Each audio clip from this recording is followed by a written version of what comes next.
di rumah ini. Satu kerinduan kami itu kami mau menyenangkan hatimu.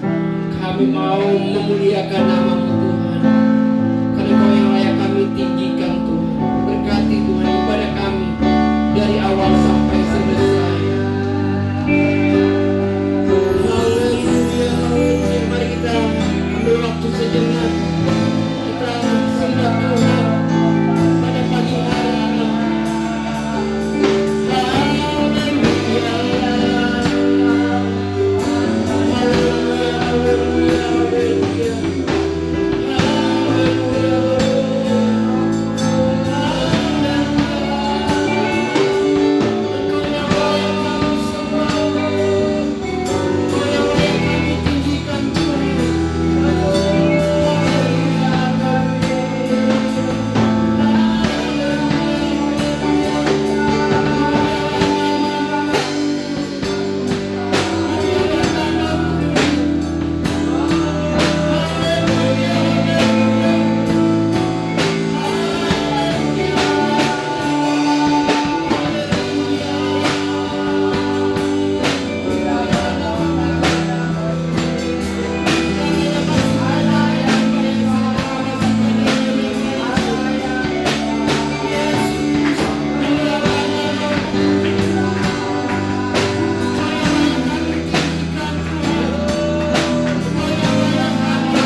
Tuhan memberkati. Haleluya. Tuhan memberkati. Tuhan memberkati.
tercurah di tempat ini yang merupakan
saya mau menyembahmu.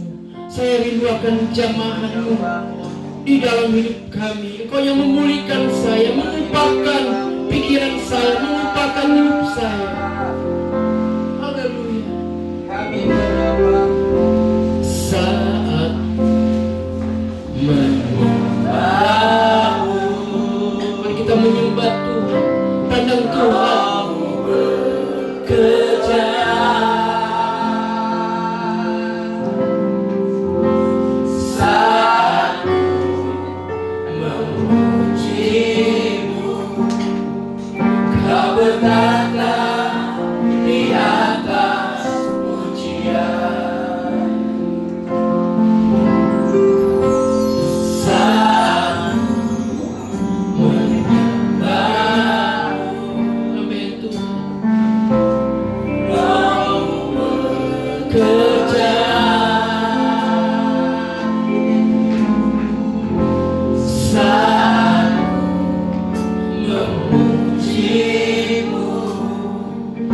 Kau bertata di atas pujian, ku angkat hatiku, ku pandang kekudusan-Mu. Satu sembah pujimu, ku rasakan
Terima kasih kepada ibadah kami dari permulaan sampai pertengahan ini dan sampai akhir juga Roh Kudus yang menyertai kami.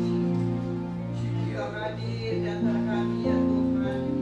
Engkau pulihkan mereka yang membutuhkan pemulihan. Mereka yang rindu akan kisah Roh Kudus supaya Tuhan juga akan menjamah dan membukakan hati mereka untuk menerimanya. Terima kasih Tuhan Yesus, kami mau merenungkan firman Tuhan dan apa yang akan Anda beritakan Tuhan, Engkau berkati, Engkau rapikan Tuhan. Terima kasih Tuhan Yesus, atasnya Engkau yang berkuasa untuk menjamah dan memenuhi kami dan yang kuasa yang dari surga. Terima kasih Tuhan. Dalam nama Tuhan Yesus hamba serahkan pemberitaan firman kami. Haleluya. Amin.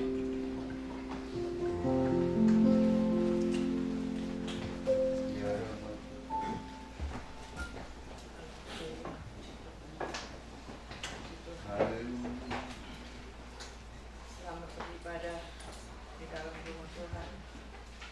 Terima kasih buat kesempatan yang indah yang Tuhan masih memberikan kepada kita sekalian untuk beribadah kepada Tuhan.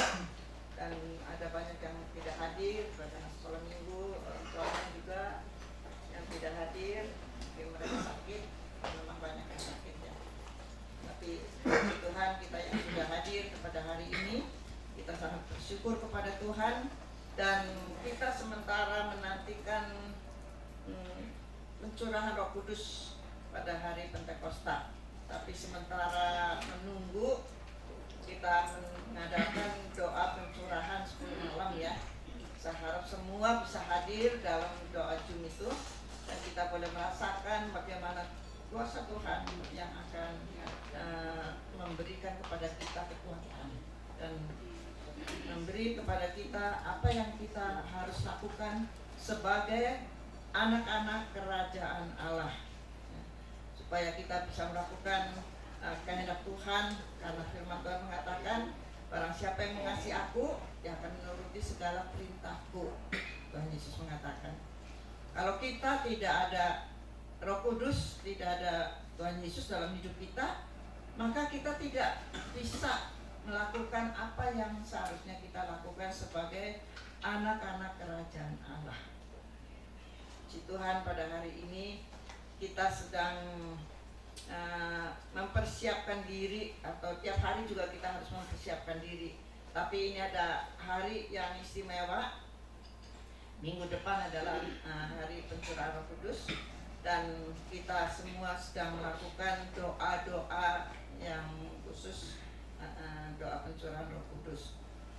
Dan murid-murid itu mereka dijanjikan oleh Tuhan Yesus sendiri bahwa setelah hari kenaikan Tuhan, Tuhan mengatakan jangan tinggalkan Yerusalem. Ya, katakan apa yang dijanjikan Bapa akan digenapi gitu ya. Lalu di dalam Injil Lukas kita akan membaca di dalam Injil Lukas pasal 24.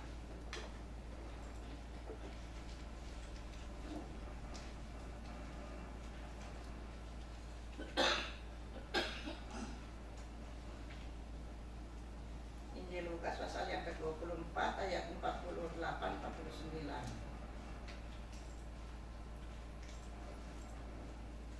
Ya, kita akan membaca bersama-sama ayat ini. Lukas pasal 24 ayat 48 dan 49. Ayat 48. Kamu adalah saksi dari semuanya ini, dan aku akan mengirim kepadamu apa yang dijanjikan Bapakku. Tetapi kamu harus tinggal di dalam kota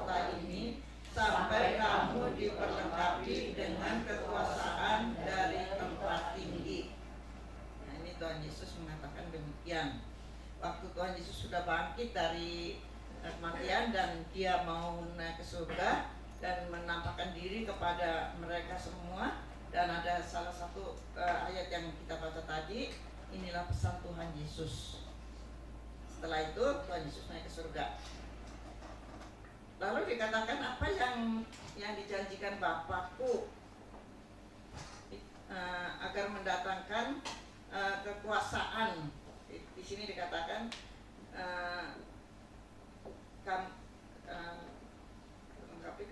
diperlengkapi dengan kekuasaan dari tempat tinggi.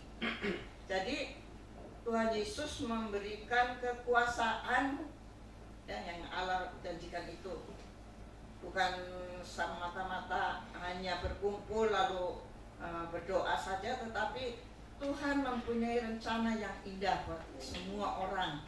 Bukan saja bangsa Israel atau orang Yahudi, tetapi kepada semua orang. Tuhan tidak memandang orang, tidak memandang rupa. Dan ternyata sampai kepada kita. Siapakah kita? Tapi Tuhan mengasihi. Tuhan mengasihi.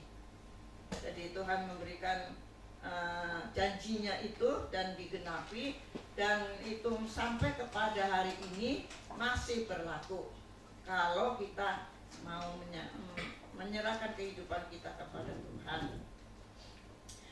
Di sini dikatakan apa yang dijanjikan Bapakku agar mendatangkan kekuasaan dari tempat tinggi, menunjuk kepada pencurahan Roh Kudus yang dimulai pada hari Pentakosta. Pada para murid bertekun di dalam doa senantiasa, mereka menunggu penggenapan janji itu.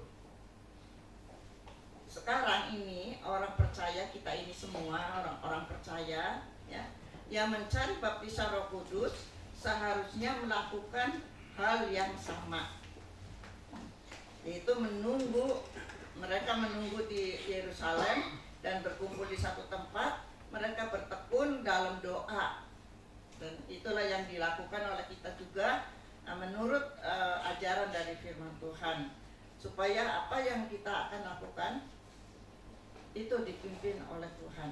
Dan siapapun yang membuka hati kepada Roh Kudus, maka Tuhan memberikan kuasa itu kepada kita. Dan di dalam Kisah Para Rasul 1 ayat 4 ya, tadi sudah dibacakan di ibadah yang satu tadi. Di dalam Kisah Para Rasul pasal 1 ayat 4 dan ayat 5 dikatakan,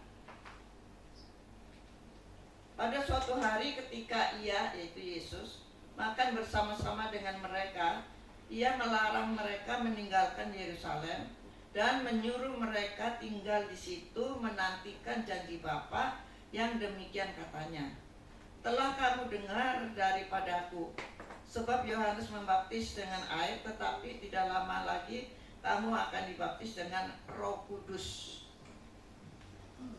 Ini pesan Tuhan Yesus kepada kita pada saat ini, supaya kita jangan meninggalkan persekutuan kita, dan kita mau membuka hati kepada Tuhan. Dan Roh Kudus akan dialirkan kepada kita. Ya, puji Tuhan, karena Tuhan menciptakan kita manusia dari debu tanah dan terbatas, tetapi Tuhan memberikan sebenarnya sempurna, tapi karena dosa itu ya, lalu Tuhan memberikan kuasanya untuk membawa kembali hubungan kita dan manusia dengan Allah, yaitu Tuhan Yesus Kristus. Dan juga kalau tidak ada Roh Kudus, kita ini tidak bisa berbuat apa-apa yang baik, yang berkenan pada Tuhan. Tapi puji Tuhan, karena ada Roh Kudus yang diberikan untuk menolong kita melakukan apa yang seharusnya kita lakukan. Dan Tuhan Yesus mengatakan, barang siapa yang mengasihi aku, harus apa katanya? Harus menuruti firman Tuhan. Kita tak bisa menuruti firman Tuhan. Tapi kalau ada Roh Kudus, Ya itulah yang menolong kepada kita. Karena banyak ayat yang menyatakan tentang Roh Kudus, dia penolong, ya, Roh penghibur. Banyak sekali ayat-ayat yang menyatakannya.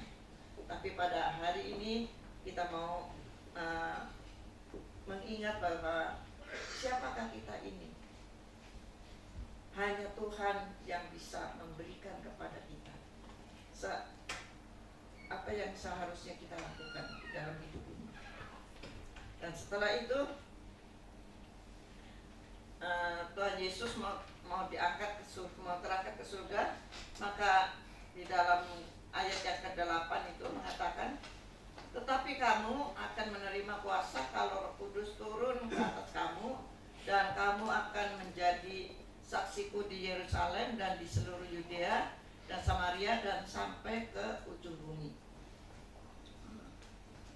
Jadi Tuhan meninggalkan murid-muridnya, orang-orang yang sudah mendengar firman Tuhan, dia terangkat ke surga, tetapi dia mau minta kepada Bapa supaya Roh Kudus diturunkan untuk menjadi penolong bagi orang-orang yang percaya kepada Tuhan.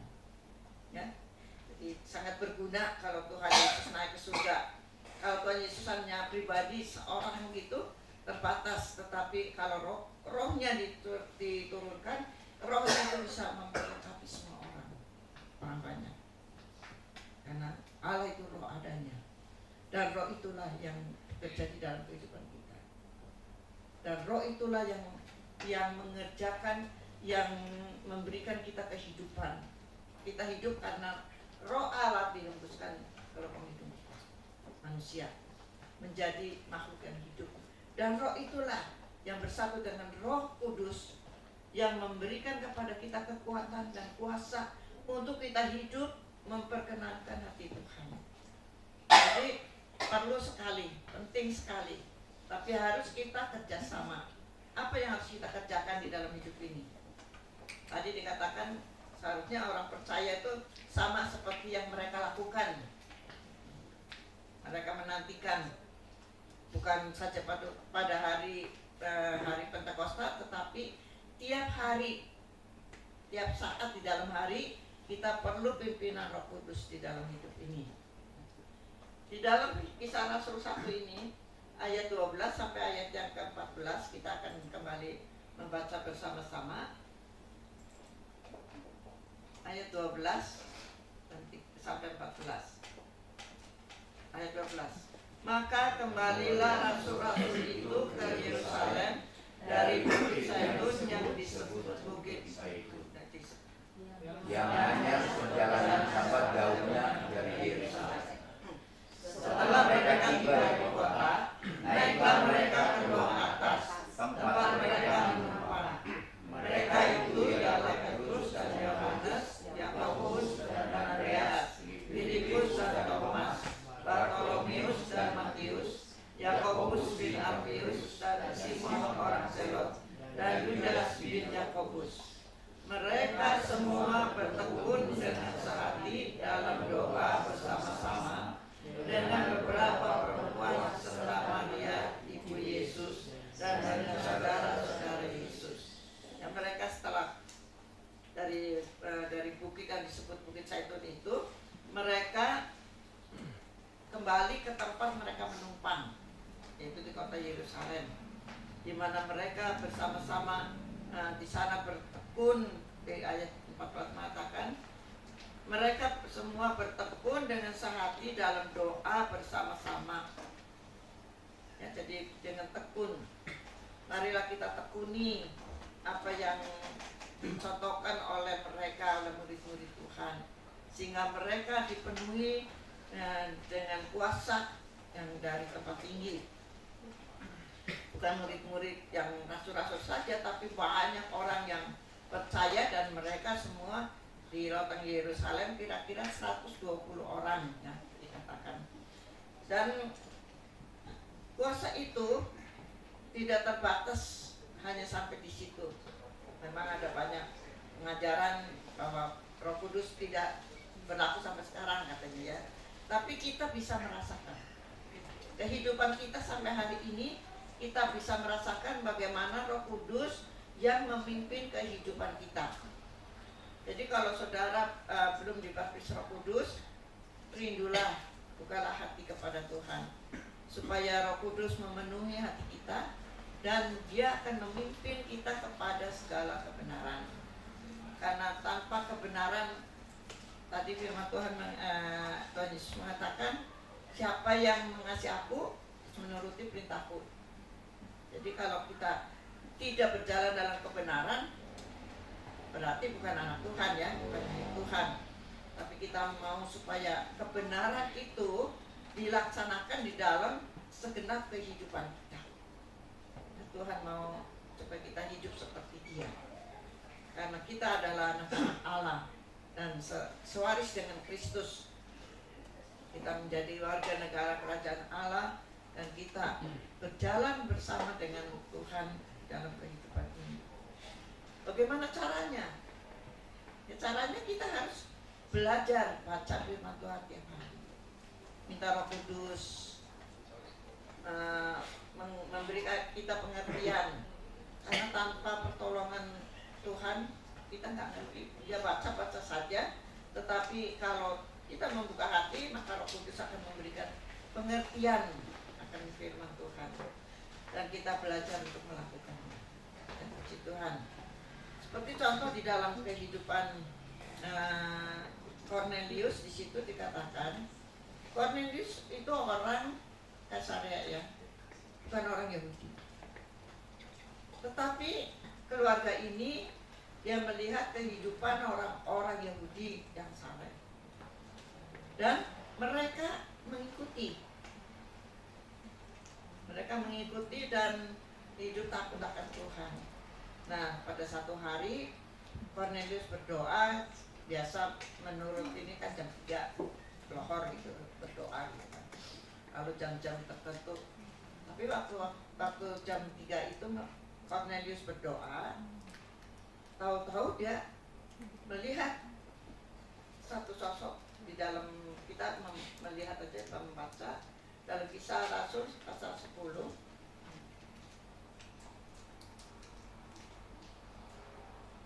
Kisah Para Rasul pasal 10 ayat 1 sampai 4 di sini dikatakan,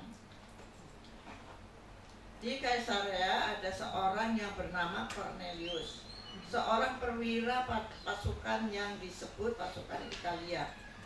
Ia saleh, ia serta seisi rumahnya takut akan Allah, dan ia memberi banyak sedekah kepada umat Yahudi dan senantiasa berdoa kepada Allah. Dalam suatu penglihatan, kira-kira jam 3 petang, jelas tampak kepadanya seorang malaikat Allah masuk ke rumahnya dan berkata kepadanya, Cornelius. Ia menatap malaikat itu dan dengan takut ia berkata, ada apa Tuhan? Jawab malaikat itu, semua doamu dan sedekahmu telah naik ke hadirat Allah dan Allah mengingat engkau. Kok dia tahu? Ada apa Tuhan? Kalau orang nggak saleh, nggak takut akan Tuhan, nggak akan menyebut seperti itu. Malahan takut, ini siapa? Jangan-jangan hantu atau apa gitu ya. Tapi karena hidupnya saleh, jadi dia mengerti bahwa yang datang itu adalah utusan dari Allah. Dan orang yang bukan orang Yahudi diperhatikan. Kita siapa nih? Siapa kita? Sama orang-orang bukan Yahudi, tapi ciptaan Allah. Dan Tuhan mau supaya semua orang bertobat dan diselamatkan. Sebabnya Tuhan memberikan anugerah kepada kita semua, dan kita boleh diselamatkan karena melalui Tuhan Yesus Kristus. Jadi kita sama dengan Cornelius, diberi diperhatikan, mendapatkan perhatian dari Allah melalui Tuhan Yesus Kristus, karena kita mau percaya. Pada waktu kita datang percaya terima Tuhan Yesus sebagai juru selamat, maka disitulah kita boleh mendapatkan surga, mendapatkan jalan ke surga, mendapatkan kasih karunia yang Tuhan memberikan. Itulah anugerah yang Tuhan berikan kepada kita. Sehingga pada hari ini, sampai hari ini kita masih hidup, kita masih bisa ada kesempatan beribadah bersama-sama, memuliakan Tuhan. Itulah pekerjaan Roh Kudus. Dan yang sudah dipenuhi Roh Kudus, yang sudah menikmati pertolongan Roh Kudus, penyertaan Roh Kudus, luar biasa ya. Luar biasa kalau kita benar-benar hidup dipimpin Roh Kudus dan jangan melupakan firman Tuhan. Meskipun kita tidak mengerti, baca, terus baca dan berdoa, maka Tuhan akan menunjukkan.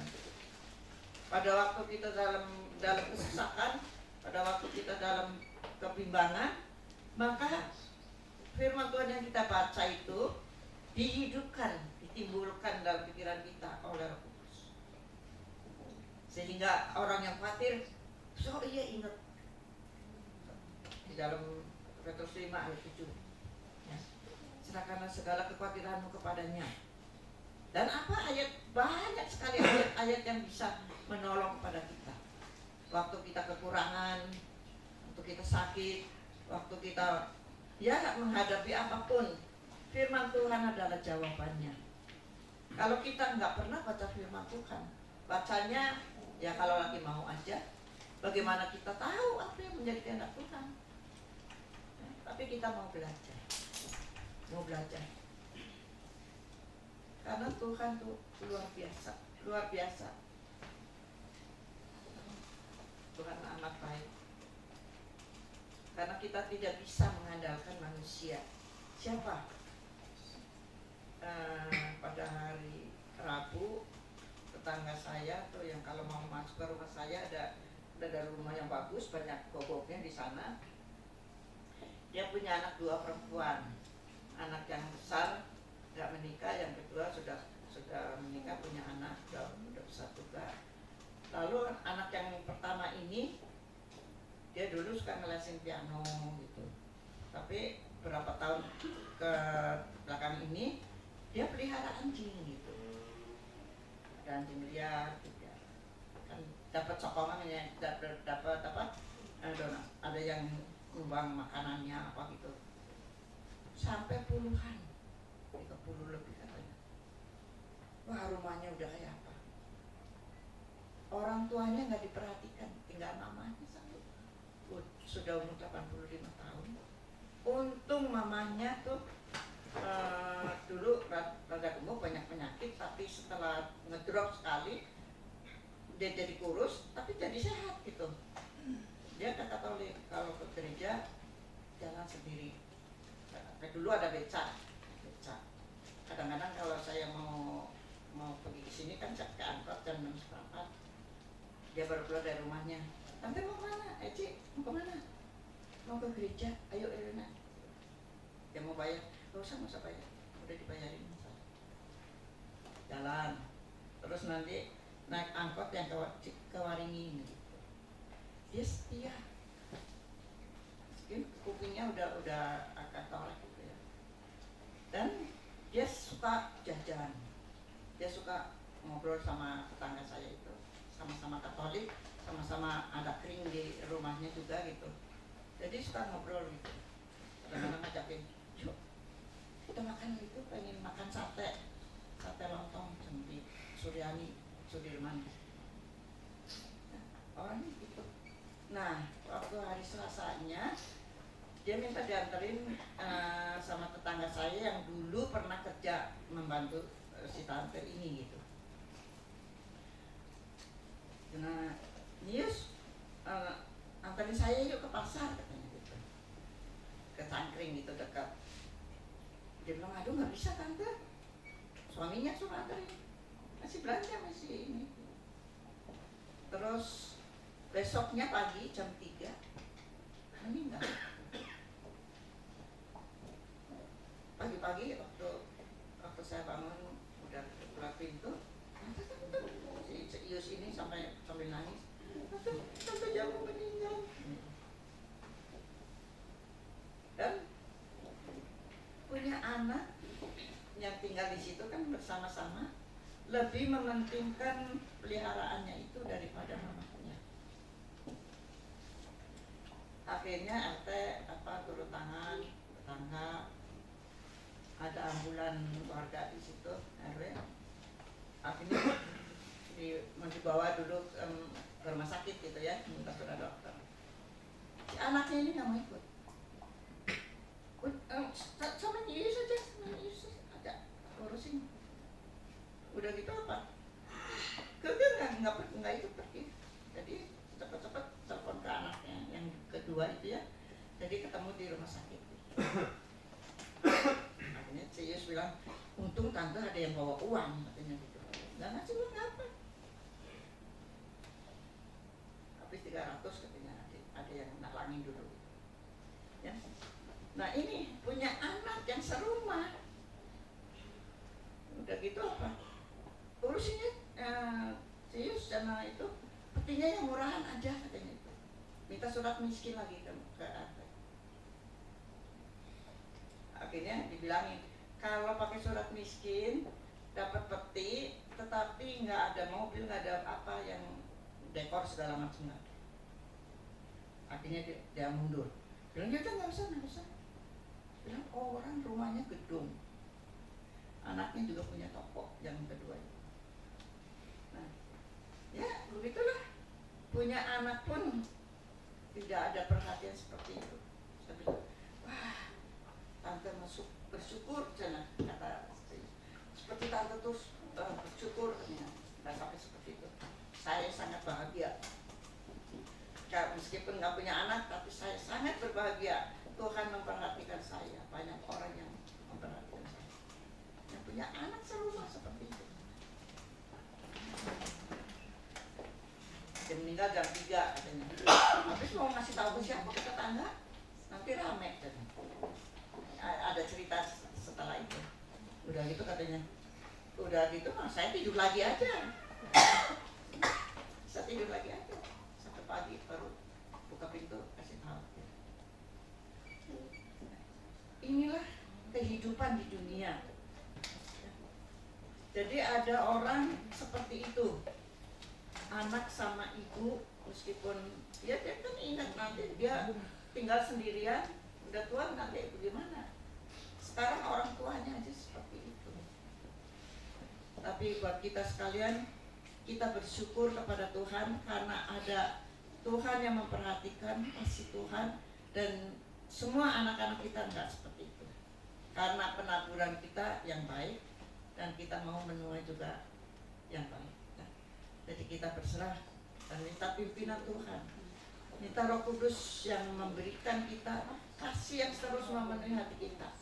Karena tanpa Tuhan, tanpa kasih Tuhan, enggak mungkin kita bisa mengasihi orang lain. Ya itulah kehidupan orang meskipun seperti Cornelius ini, orang yang bukan orang Yahudi, ya sama dengan kita, tetapi anugerah Tuhan dinyatakan. Dia hidupnya belajar hidup saleh, takut akan Tuhan, dan melakukan ibadah-ibadah. Jadi Tuhan memperdulikan dalam segalanya. Jadi kita pun harus demikian supaya kehidupan kita dipelihara oleh pimpinan Roh Kudus. Jadi Roh Kudus penting bagi kita sekalian. Lalu Cornelius ini setelah dia mendapat kabar dari malaikat ini, malaikat Tuhan, di dalam ayat yang kelima mengatakan, dan sekarang suruhlah beberapa orang ke Yope untuk menjemput seorang yang bernama Simon dan yang disebut Petrus. Dia menumpang di rumah seorang penyamak kulit yang bernama Simon yang tinggal di tepi laut. Jadi malaikat Tuhan mengatakan, karena kerinduan Cornelius yang begitu rupa, supaya tahu jalannya keselamatan, supaya tahu jalan menuju kepada surga dan supaya menjadi berkat, suruh panggil Petrus. Akhirnya panjang ceritanya ini, akhirnya Petrus dijemput gitu ya sama suruhan dari Cornelius, dan akhirnya datang. Terus besokannya lagi bisa berkumpul di situ, datang ke tempat Cornelius. Kita membaca di dalam ayat yang ke-30, ayat 29, dari ayat 29 sampai 38 di sini dikatakan. Ayat yang ke-29 kita baca bergantian ya. Saya baca ayat yang ke-29. Itulah sebabnya aku tidak berkeberatan ketika aku dipanggil lalu datang kemari. Sekarang aku ingin tahu apa sebabnya kamu memanggil aku. 30. Empat hari yang lalu kira-kira pada waktu yang sama sekarang, yaitu jam 3 petang, aku sedang berdoa di rumah. Tiba-tiba ada seorang diri di depanku, pakaiannya berkilau-kilauan. Dan ia berkata, Cornelius, doamu telah didengarkan Allah dan sedekahmu telah diingatkan di hadapannya. 32. Suruhlah orang ke Yope untuk menjemput Simon yang disebut Petrus. Dia sedang terbang di rumah Simon, seorang yang kulit yang tinggal di tepi laut. Karena itu segera ku suruh orang kepadamu, dan dengan senang hati engkau telah datang. Sekarang kami semua sudah hadir di sini di hadapan Allah untuk mendengarkan apa yang ditugaskan Allah kepadamu. Lalu mulailah Petrus berbicara, katanya, sesungguhnya aku telah mengerti bahwa Allah tidak membedakan orang. Setiap orang dari bangsa manapun yang takut akan Dia dan yang mengamalkan kebenaran berkenan kepadanya. 6. Itulah firman yang Yesus sampaikan kepada bangsa Israel, yaitu firman yang diberikan yang adalah Tuhan dari semua orang. Kamu tahu tentang segala sesuatu yang terjadi di seluruh tanah Yudea, mulai dari Galilea sesudah baptisan yang diberitakan oleh Yohanes, yaitu tentang Yesus dari Nazaret, bagaimana orang-orang Yudea yang dengan kudus dalam kuasa. Dia yang berjalan berdiri sambil berbaik-baik dan menyembuhkan semua orang yang berkuasa iblis, sebab Allah menyertai dia. Di sini dikatakan bahwa Petrus tanya, kenapa kamu memanggil aku? Tidak bilang, dia ceritakan begitu bagaimana pertemuan dengan malaikat ini. Jadi Allah tidak memandang lupa. Tuhan memperhatikan semua orang yang hidup takut akan Tuhan, yang rindu untuk mencari kebenaran, yang belajar untuk hidup berkenan kepada Tuhan. Sehingga Petrus mengatakan, sekarang aku sudah tiba di sini. Lalu Cornelius mengatakan, sekarang kita sudah berkumpul nih. Cornelius mengundang keluarganya, tetangga-tetangganya, dan banyak orang yang berkumpul di situ. Sekarang kami sudah hadir di sini untuk mendengarkan apa yang ditugaskan Allah kepada Petrus. Setelah Petrus memberitakan firman Tuhan tentang Yesus, lalu di dalam kehidupan mereka ini memang haus akan kebenaran. Di dalam perkumpulan itu akhirnya Petrus memberitakan firman Tuhan, dan di dalam ayat yang ke-44, ketika Petrus sedang berkata demikian, turunlah Roh Kudus ke atas semua orang yang mendengarkan pemberitaan itu. Gampang ya, mereka membuka hati, rindu, dan mendengar firman Tuhan yang dijelaskan oleh Petrus. Roh Kudus turun ke atas mereka. Kadang-kadang banyak orang yang susah mencari baptisan Roh Kudus. Tetapi sebenarnya gampang. Kalau membuka hati saja, berdoa sendiri. Dulu pengalaman saya juga waktu saya sudah membersihkan halaman gereja, ruangan gereja, lalu setelah mandi saya berdoa sendiri. Di situ saya dapat baptisan Roh Kudus. Tuhan memberikan di dalam persekutuan saya dengan Tuhan, Tuhan memberikan cahaya terang yang benderang. Lalu hati saya sukacita, hanya memuji Tuhan. Terima kasih Tuhan, haleluya, haleluya. Akhirnya keluarlah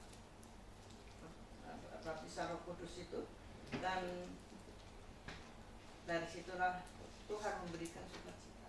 Meskipun saya dulu capek sekali, kan dulu di gereja Sidang Jemaat Allah ininya bilik, bawahnya kayak upinya dulu yang kasar gitu, mesti disapu karena kotor sekali, sampai saya akhirnya sakit paru-paru saya, mesti nimba 12 meter sumurnya dalam. Tapi itu hasil, dan saya sudah mengatakan, Tuhan, saya mau melayani. Tuhan buatkan saya, dan selalu giat dalam pekerjaan Tuhan, dan hingga saat ini Tuhan masih memberikan saya kekuatan, dan Roh Kudus itulah yang memberikan saya kuasa dalam segala hal ya. Kadang-kadang apa yang saya lakukan, karena saya pemasak ya, kadang-kadang saya ada keperluan ini sini, pesen ini, saya belanja banyak, seperlunya dipakai, yang lainnya simpan. Nggak taunya beberapa hari kemudian Tuhan memberikan kesempatan untuk orang-orang lain yang membutuhkan. Karena saya masak lebih dan nggak tahu ke siapa, pokoknya Tuhan gerakan hati saya masak lebih, tahu-tahu ada yang membutuhkan. Jadi ada persediaan gitu ya. Dan itulah pimpinan dari Tuhan, bukan untuk kebanggaan, untuk apa. Tuhan memberikan di dalam hati saya, hati yang suka menolong lah gitu ya. Dan itu akan menolong orang lain juga gitu. Kadang-kadang ada yang datang mendadak gitu, lalu ya itu Tuhan kirim orang-orang seperti itu, dan saya merasa senang. Tuhan memberikan kesempatan untuk saya melayani, layanan apa saja, dan Tuhan memberikan kekuatan. Saya bilang, asal Tuhan memberi saya kekuatan, saya mau melakukan apa saja. Dan puji Tuhan, Tuhan itu mati. Roh Kudus yang terus bekerja. Jadi rindulah saudara akan baptisan. Ikutilah doa-doa pencurahan. Jangan kita biarkan kita malas.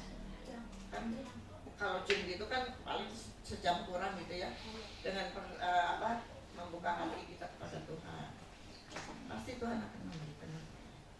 Tentang puji nama Tuhan, kita mau menyerahkan hidup kita kepada Tuhan. Siapa kita? Kita ingat siapa kita. Kita orang yang dapat anugerah Tuhan ya.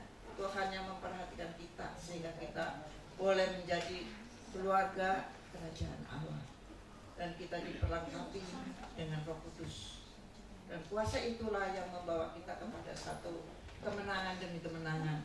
Tuhan akan menolong kepada kita sekalian untuk kita lebih berserah kepada Tuhan dan minta pimpinan Roh Kudus senantiasa.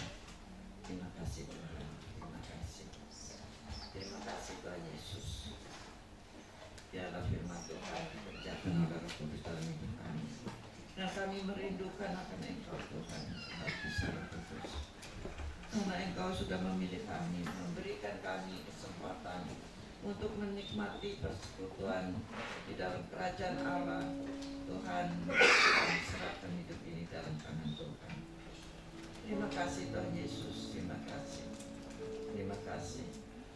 Kita mau menyanyikan, membuka hati untuk Roh Tuhan.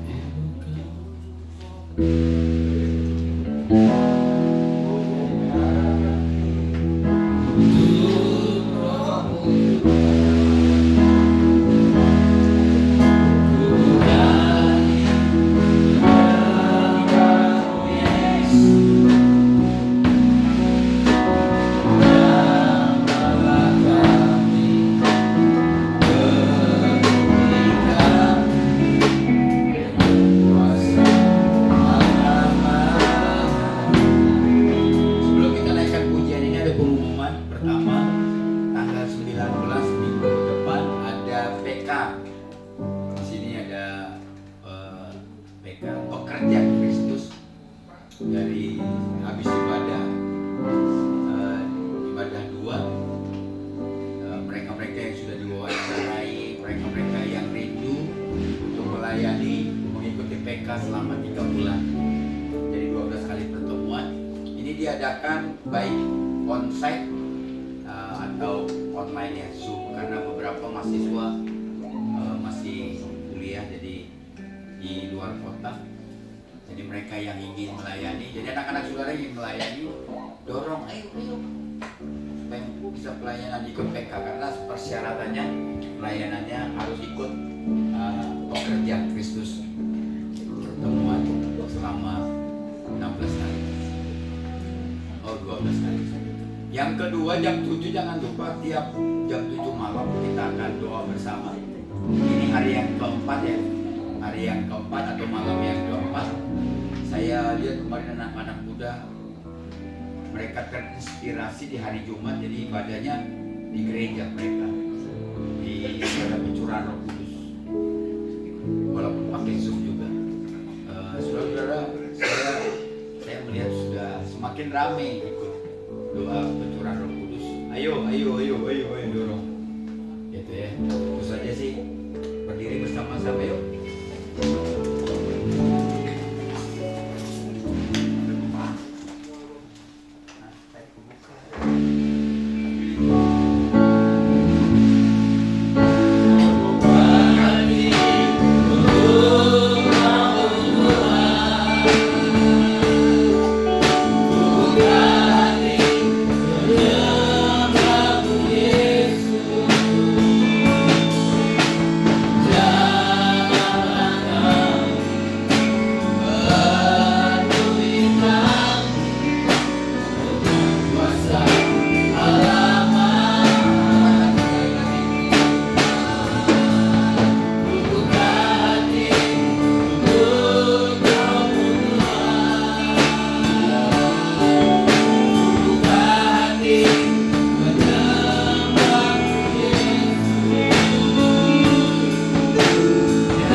Kembali kami diperdengarkan kebenaran firman-Mu tentang kebenaran Roh Kudus, tentang kehadiran Roh Kudus, tentang betapa pentingnya Roh Kudus memenuhi kami, betapa pentingnya Roh Kudus menguasai seluruh hidup kami, seluruh hati kami, seluruh pelayanan kami, seluruh rumah tangga kami, seluruh anak-anak kami. Kami mau Tuhan Yesus di masa-masa seperti sekarang ini begitu sulit, persoalan banyak, tantangan banyak, hal-hal yang luar biasa yang kami dengar, kami lihat, yang dulu tidak pernah kami lihat dan kami dengar. Tapi di masa-masa sekarang itu begitu banyak hal yang luar biasa terjadi. Itu membuktikan bahwa Tuhan akan datang kembali kali yang kedua. Dan ini membuat kami semakin dekat dan sungguh-sungguh kepada Tuhan, semakin mengandalkan Tuhan, semakin mengandalkan kekuatan dari Roh Kudus. Terima kasih Bapa di dalam surga. Sebelum kami akan pulang, kami akan memberi persembahan kami. Kami mau persembahan ini menyenangkan hati Tuhan. Terima kasih Bapa di dalam surga. Berkat-Mu bagi hamba-hamba-Mu yang melayani kami di ibadah 1 dan 2. Tuhan terus mengurapi mereka. Dan jemaat Tuhan yang hari ini hadir bersama-sama dengan kami juga Tuhan berkati semuanya. Berkati rumah tangga kami, berkati pekerjaan kami, berkati usaha dan bisnis kami. Berkati perusahaan di mana kami bekerja, berkati juga anak-anak kami, berkati studi kami, berkati seluruh apapun yang kami kerjakan dan lakukan sepanjang minggu ini. Buat kami kembali berhasil, buat kami kembali sukses, buat kami dilimpahi berkat-berkat Tuhan yang dari surga. Makasih Bapak. Angkatlah tanganmu Bapak dan Ibu, saudara-saudaraku yang dikasihi Tuhan. Pulanglah engkau warga kerajaan surga. Bawalah berkat dari Allah Bapa kita, kasih sayang dari Yesus Kristus, serta persekutuan dari Roh Kudus